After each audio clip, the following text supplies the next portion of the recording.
Here we go. Welcome to Gun Talk Nation. This week, Gun Talk Nation is brought to you by Springfield Armory and also Timney Triggers. Timney Triggers, you know them, you love them. They make aftermarket triggers for, I think, 170 different models of rifles and shotguns.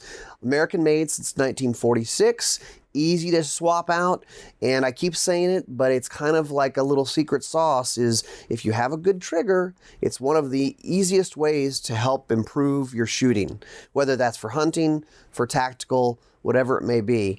They have a lifetime warranty, so check them out at timneytriggers.com. This week on Gun Talk Nation, we got a guy we've been filming with for years. We always have a good time. He works with SureFire. He's also an enthusiast, shooting, likes to shoot, not just a brand manager guy, right? Sure. Not just good at PowerPoint and Excel. I like to pull a trigger too. Yeah. So we got Andrew Wright with us. So welcome in, man. Thank you very much. Pleasure to be here. So you flew over from California. How are things over there? Yeah, it's falling apart, man. No, it's not too bad. We're down in Orange County, and it's a much more conservative community, and so businesses are starting to open up. Things are starting to get back to normal, which is refreshing and good to see. LA's still a little apprehensive, obviously, but it's coming back together. Yeah, traveling was interesting. We're getting there. Yeah, we're getting there. Slowly but steady. So obviously, I would think our audience probably knows SureFire, but that's the company you work for. Give them the rundown on all the different stuff that SureFire does. Yeah, man, that's a lot of stuff. So we're primarily known when you meet people, they mostly know us for our flashlights or our weapon lights, but some type of lighting technology. We've been around for over 40 years now, and that's where we started, actually with lasers specifically. Yeah. Like if you've ever seen Terminator, the big giant red laser that's on top of that AMT hardball, that 1911, that's ours. The first Terminator movie. Yeah. And that's in the poster. It's pretty sweet.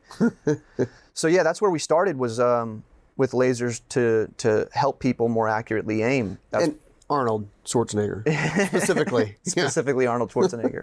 And then from that, another product line came where, illumination was needed, and we made a much more compact and much more powerful flashlight. And those were put on weapons, and the business grew. And so, most people know us for the lighting side, but we also do hearing protection, which is super popular, really great product, and on our suppressors as well. For the gamut of firearms, whether it's 6.5, 5.56, 308, 9 millimeter. Really high quality suppressors, silencers.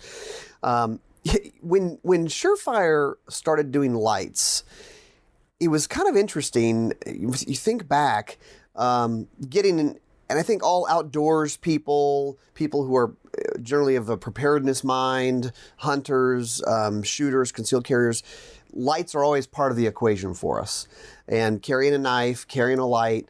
But back in the day, it was a mag light. That's a brand, but that was like the good version of a light. Yeah.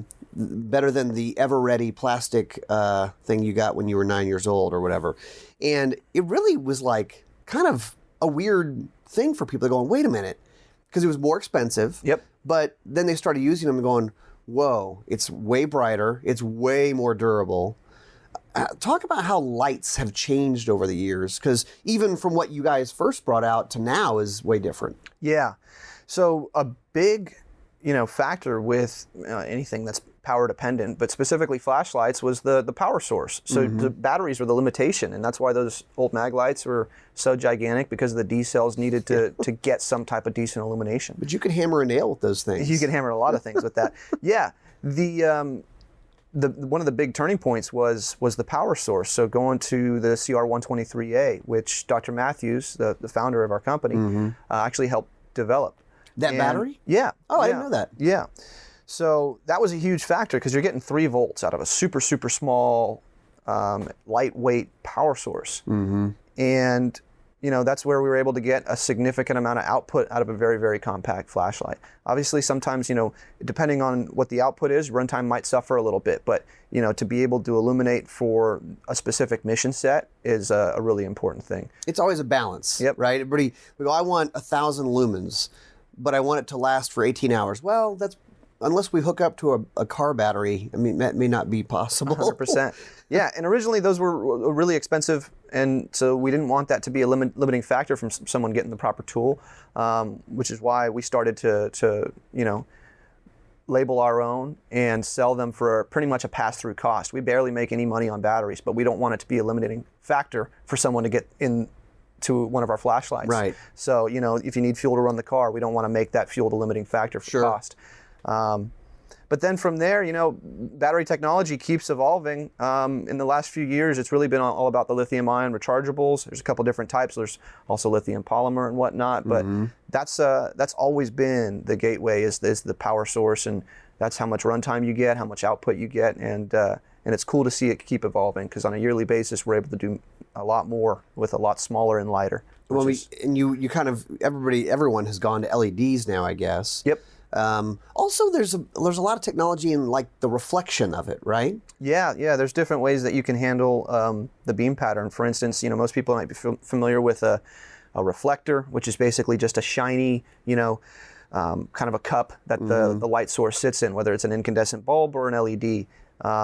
We also do what we call Tir lenses, which is kind of like a contact lens that sits over the top of the light source, the LED. And the cool thing about that is, when you have a normal reflector with the light source sitting in the bottom of it, there's light that you don't control going straight out of it. But when you put a Tir on it, it's a little bit more efficient because you can control all of the light coming out of it. Okay. And you can make it do exactly what you want, whether it's super narrow, whether it's a combination of narrow and wide, like some of our Scout lights or our X300s, or you can make it, a lot of candela super far out there. Yeah, I mean, because there's a big difference between a light on your carry gun, which you're talking about, I want to light up stuff, out to maybe 15, 20 yards and a big wide throw to see everything across, a room or bigger, my backyard, versus on a rifle and I want to light up a target at 100 or 200 yards. Way different beam pattern. Yeah. And it's all about, the design of the reflector. And even with, not a Tir, with a reflector, you can control beam pattern as well. If you make it deeper, you're typically going to get a bit more candela. The size of the LED also dictates your beam pattern. But there's a lot of science and technology that goes into this, honestly, way above my pay grade. But we have some really, really high-end engineers and R&D guys that put a lot of effort into getting the proper beam pattern for our products.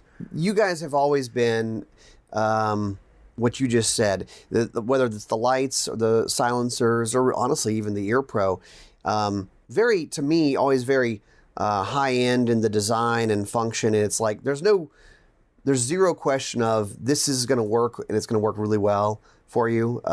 You guys obviously take a lot of pride in that. Probably, I would imagine, I think companies who have a founder who is kind of an engineer type founder, their products are always solid to me. Generally, always solid. Yeah. Versus there's companies who are, the founder may be more of a marketing guy. Sure. And the products can also be good, but it's just a different approach. Sure. Yeah, I think that's safe to say. One of the things is in some of the first products that we made, John had a lot of law enforcement friends, and a lot of those products were given to people where their life might depend on them. And so I think from the get-go, from the foundation, we had to make things that were going to work when you needed them to. And so that required the proper amount of R&D, the proper amount of testing before things are released. And we pride ourselves in maintaining that and making a quality product that people can depend on. So, yes, you guys work with a lot of law enforcement, military, and specifically even the special forces, the upper tier military folks. And I know SureFire really for a long time you've had SureFire Institute in the past, you training classes, all this different stuff. I think with what we've been going through lately, people kind of had maybe a little bit more time on their hands or they're at the home. We've started talking about training. Yeah. And what's the value of training? Maybe talk about some of the training classes you've done or stuff that you've gotten out of it. Yeah, man. As a company, myself definitely, but even as a company, and still today, we are a strong advocate of training. I mean, having the tool is one thing, knowing how to use it is a completely other thing. You know, there's the old saying, it's the Indian, not the arrow. Yeah. Obviously, having good tools is important, but you really have to get training. So just owning a weapon light, you know what I mean, and putting it on your gun doesn't make you a low light expert. You definitely need to go out there and get some trigger time with how to activate that light, you know, the nuances of using a weapon light, you know, deactivating it when you reload or whatever your SOP is. Like, you know, it's important to get good training. So are there things that the regular concealed carry guy, are there a couple things that when they actually do a class with lights that they typically discover that they didn't know? It's stuff that you've seen in the past of like everybody either does it wrong or they go, oh, I didn't think of that. Yeah, man, usually you learn a lot. Like even myself, whether it's handheld techniques, you know, because a lot of people, most people would, they carry a firearm that doesn't have a weapon light on it. Right, true. Due to size constraints, you know what I mean? Even myself sometimes, if you're carrying a smaller gun, you're going to have a handheld light with you and not a weapon light. And obviously a weapon light's, just to touch on that, is ideal because you can have both hands on the gun. You know what I mean? Right. You're not trying to juggle. Not trying to juggle. So just firearms control, being able to be accurate, being able to shoot faster, manipulations if you have a malfunction, if you need to reload the firearm. Oh, that's way easier with both hands. Yeah. You know, not occupied. So I'd say that's the number one. If you're using a handheld, things get pretty complicated as soon as you have to do any type of a manipulation, meaning reload, malfunction clearance, even just activating a light and shooting accurately, because you kind of have two different things that you're trying to keep on one plane. It can be pretty cumbersome depending on what technique, you know what I mean? And I think that's an eye-opener for people, and I think it's something that takes practice. You need to at least, you know, experience it if you're going to plan to carry a configuration of that sort. I had weird little discoveries you have when you either go through a class or you try out gear. That's another thing. When you do a class, whatever it may be, if there's whatever, 10, 12 people in a class, there's always a few discoveries about the gear of what seems to work or not work. Because everybody wants to show up to a class with all of their gear. And I want to try it all out. I want to use it. I bought this flashlight and this holster and whatever. And I want to wear it all and do it all. And I mean, day one, day two, there's stuff that doesn't work. And they go, damn, this doesn't work either in this setup, or maybe the gear doesn't, you know, it fails. Yep. You know, one of the things I remember discovering was I had an AR set up for home defense, and I had a red dot type optic on the top, and I had a big bright ass flashlight on it. And I was at home and I'd set it all up and like, this is so sweet. And I'd shot it at the range in the daytime. And I was at home by myself one day and I thought, I want to try this out. You know, like I'm going to walk around my house with this and kind of see what it's like. And like within 10 seconds, I come out of my bedroom, I point the gun down the hallway, I turn on this bright ass light and I cannot see the dot because the dot was not bright enough. The dot was... It was washed out. Yeah. It was just washed out. I'm going, oh, that's a discovery. Yep. If you hadn't simply just tried it out, you wouldn't know that. And the first time you know is you turn on the light and you go, where'd my aiming point go? Yeah. I think that's an interesting point.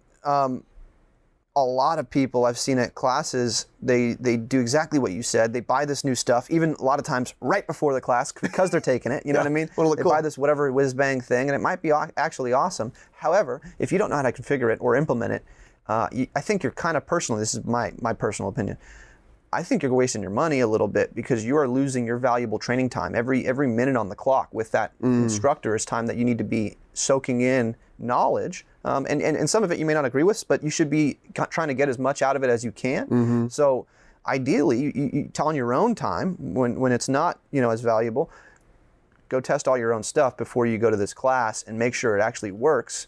And then, you know, you can be there trying to get as much out of the class as possible. I see a lot of people fighting their gear and then not taking in knowledge, as opposed to being there to learn. So ideally, you go in there a little bit dialed in with stuff. Even if you just got something new, hey man, I'm not going to throw this in the mix. That's a variable I don't want to deal with right now. I'm going to go there to learn with something that I know works.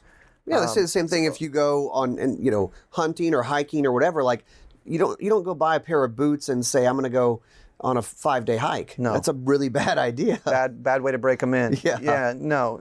So yeah, that's a good point that I just thought of when you were saying that. Is I see a lot of people fight gear for the first day. I mean, might even be switching optics out, taking this. Like no. Like let's just focus on training, and then because you're wasting that first day, because a lot of your attention is going to be on the things that aren't working, as opposed to like what I could be learning and taking from this class. We always say, and yes, we like to talk about the gear and this cool gun or that cool optic or whatever it may be, but I'm a musician, and I always say a lot of the guys that I play music with who are awesome musicians, honestly, they can pick up any guitar and be awesome on it. And it's the same thing with a good shooter. Yep. I mean, we were just filming with Daniel Horner. Daniel could pick up literally any rifle and beat me. I mean, he could probably beat me with, a 20-year-old bolt action, and I could have an AR and he would still beat me. 100%. Yeah. 100%. Yeah. Right? But we get caught up in the gear side of it. Yeah. When you're out there taking a class, what are you looking for in an instructor? Ooh, that's a loaded question. Honestly, somebody that has a good reputation of being a good instructor, and ideally some experience, although I don't think that's 100% necessary. A lot of people want to see that as a prerequisite. That's a funny thing to me. Yeah, let me just jump in, because people want, and it's not bad to have credentials, it's good to have experience, but I've taken classes from people who were never in the military, were not SEAL Team 6, and were awesome because they were good teachers. Yeah. I've also done some stuff with guys who've been there and done that, and maybe it wasn't the same. It wasn't maybe as good because they're used to yelling at privates or whatever it is. And there's the gamut, man. I think you're 100% right. Meaning just because someone was in the highest echelon of special operations doesn't mean they might be really good at their job, but that doesn't mean they can teach. Right. But there's also people that came from that community that are, outstanding teachers, like, Pat McNamara, Larry Vickers, and all sorts of different other people that are really, really good at teaching, but doesn't mean that another one of their teammates that also has that same bullet pointed, background is good at teaching. And the same is true with civilians. You can learn a lot from someone that's just really good at shooting. So yeah, I would focus less on the background and more so on how good they're known to be as an instructor. I mean, we have the internet. You can look into people and you can see what most people say. And there's a lot of good, we were just talking about it, there's a lot of good firearms instructors out there right now. A lot of really good ones. Also just safety first. I think most firearms instructors are doing it safely, but there are a handful that frankly aren't. And they get either too cute or too creative with what they're trying to do. Sometimes the internet is the enemy, because it's like, I want to make a splash with some new technique or whatever. And you always got to listen to your spidey sense. Yeah. If you're going, this doesn't seem right. Yeah, People away. are walking down range, and this is weird. Yeah. Yeah. Doesn't matter. There was one time I was on a range in another country. It was for a work event, and there was a little bit of a training thing as part of it. And it was this foreign instructor, and he had everyone get in like a little school circle, and he takes his gun out and he verifies that it's clear, and then he starts pointing at students and talking about some stuff. And I'm like, all right, goodbye. I walked out. I'm like, I can't be a part of this. But yeah, 100%. You see there's some wazoo stuff. When I say there's a lot of good firearms instructors, there's also a lot of very not so good ones. Yeah. And so yeah, you should definitely vet who you're going to before you go there. Talking about that, you've done a little traveling. Do you think there's a difference culturally in different countries on how they handle guns or their approach to it? Yeah, absolutely. It depends on, it varies a lot depending on what country, because there's a lot of different, culture of firearms in every different place. In the Czech Republic, they're pretty firearms friendly. In France, the civilians are, it's not at all. So it just depends on where you are. But it's interesting to see the different, outlooks on firearms depending where you go. obviously the U.S. is probably the biggest firearm-friendly country, but it's not a given that that you know everything. But I would think that if you grow up, with the phrase people love to say, I grew up around firearms. You grow up around it, you grow up actually shooting, you're maybe a step ahead as opposed to if you live in a country who this is totally new territory and now we're trying to learn some stuff here. Yeah. I think that's definitely the case. You know, it's funny you say you might be a step behind if you didn't grow up with firearms. However, there's people I know that grew up with firearms that might be a step behind just because of bad habits ingrained. True. You know what I mean? It all depends on, you could have some real bad habits with being super lackadaisical or complacent with firearms handling and safety. Or they feel like I've been shooting guns since I was a young age, therefore I don't need to learn anything new. I know how to shoot a gun. Well, I know you know how to shoot a gun. No one outranks safety. Yeah. 100%. Also, thinking about a lot of new gun owners right now, like a lot of new gun owners, and I keep telling people, you don't have to go do a 5-day class. I mean, honestly, at least to start, you could do a few hours with an instructor, and now all of a sudden you know how to load it, unload it, shoot it, hit the target, all that stuff. Step one, being safe with it, but being proficient with it. Even just take it one day. 100%. One day. And, you know, this is a plug for SureFire Field Notes. If you don't know, we do on our YouTube channel a series of videos. It's called our Field Note series, where we just film with firearms instructors of many different backgrounds. So whether it's like CCW stuff that you're interested in, or military oriented, or law enforcement, or whatever, even competition shooting. We have several competition shooting episodes. They're just instructional videos. There's nothing, you know, selling a SureFire. It's just knowledge transfer. We want people to have good information from good people. Yeah. And that's on the YouTube channel? Yeah, that's on our SureFire YouTube channel. Okay. But that ties back in. There's an episode we did with Zach Harrison of Northern Red Training. Northern Red is a really good firearms instructor group. They primarily focus on military and law enforcement. Where are they? Well, they're based out of North Carolina. Okay. But they have actually have cadre in a couple different places because they have like over 10 full-time dudes, I think. Oh, wow. But they spool up and do more unit and larger scaled sized training. Right. Most of their guys are from the high-end special operations side on the Army. But anyways, we did an episode that's training versus practice. And there's a big misconception of that topic that I see with people. And so, you know, yeah, a couple hours are outstanding. It's even better if you take from that what you need to practice on your own. And you don't just, because I know people like this where they think that class is the only time that they get to get better at something.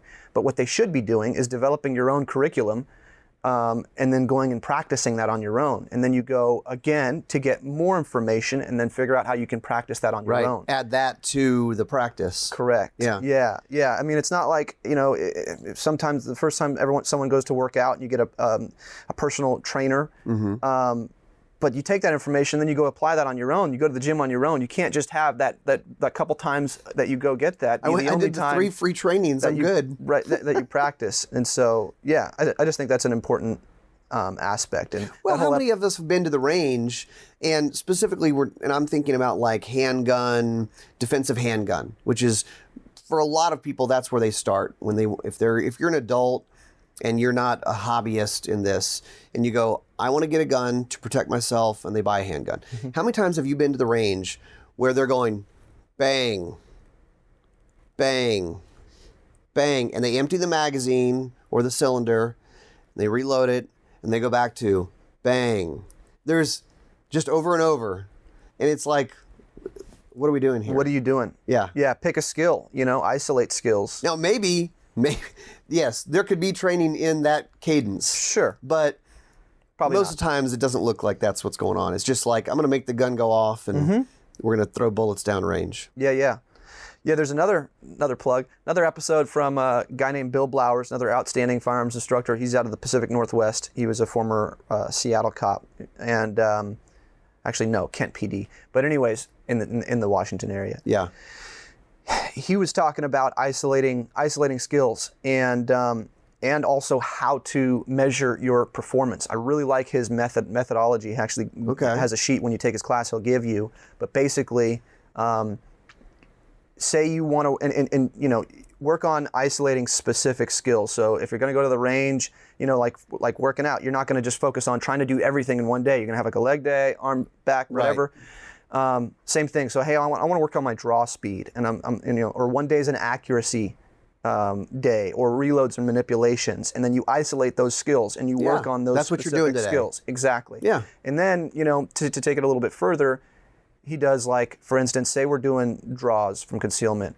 He'll do 12 of them back to back, record every time, delete the fastest, delete the slowest, and amortize the middle. Okay. Deleting the fastest because miracles happen, deleting the slowest because stuff happens, and then where am I and where do I live? And then now this is really where you are. Yeah. Yeah, and then amortize that, figure it out, and say you're at a 1.5 second draw or whatever, you know, and just raw speed or on an accuracy standard, however you want to do it.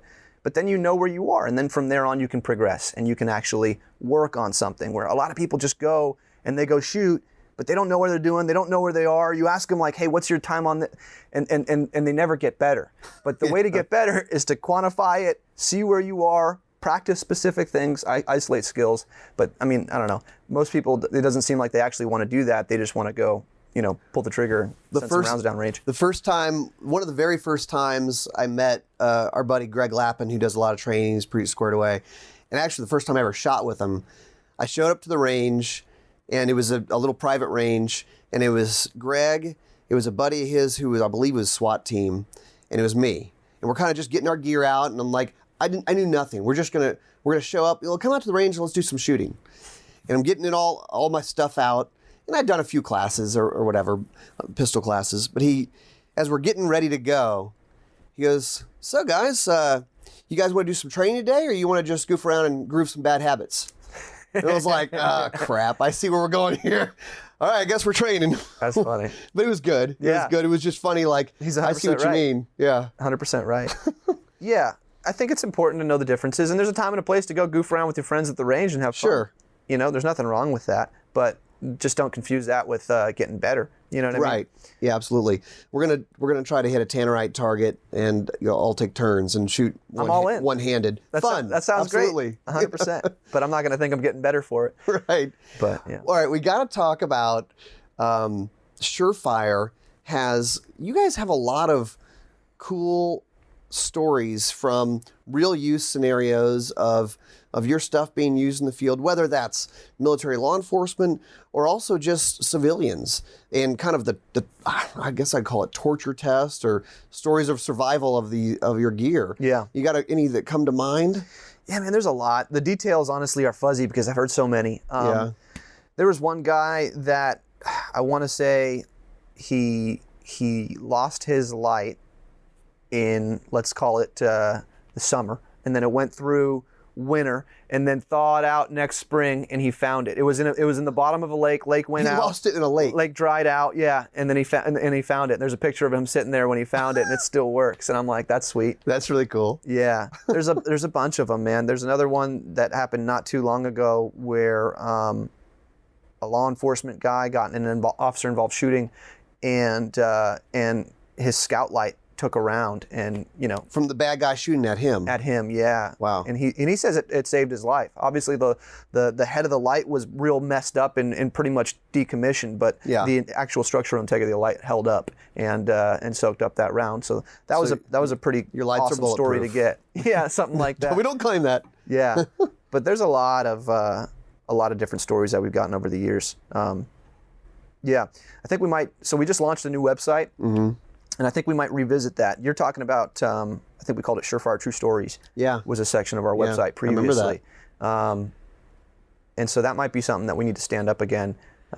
It's fun. It's new website. I mean, you guys are known for those really high quality, durable products. So I imagine it's kind of neat to hear those stories from your customers. Yeah, they're fun. They're really cool. You get some wazoo ones though. You gotta weed through them and be like, I don't know if this is true. He's like, so I was on Mars on a combat mission. So there I was. I don't know. Yeah. I don't know. Well, let's just, we may put that on the website next year. We'll just hold on to that for a while. See how this plays out. See how the Space Force plays out. Well, thanks for being with us, man. I appreciate you having me. This has been awesome. So if you're listening, maybe think about getting some more training. We can all use it, get better. And also, if you're listening, you're probably a gear nerd. So check out the Gun Dealio app. It's free, App Store. Go to gundealio.com. You can download it for Androids or iPhones. And check us out at guntalk.com. Sign up for the newsletter for some other cool content. That's it for us this week on Gun Talk Nation.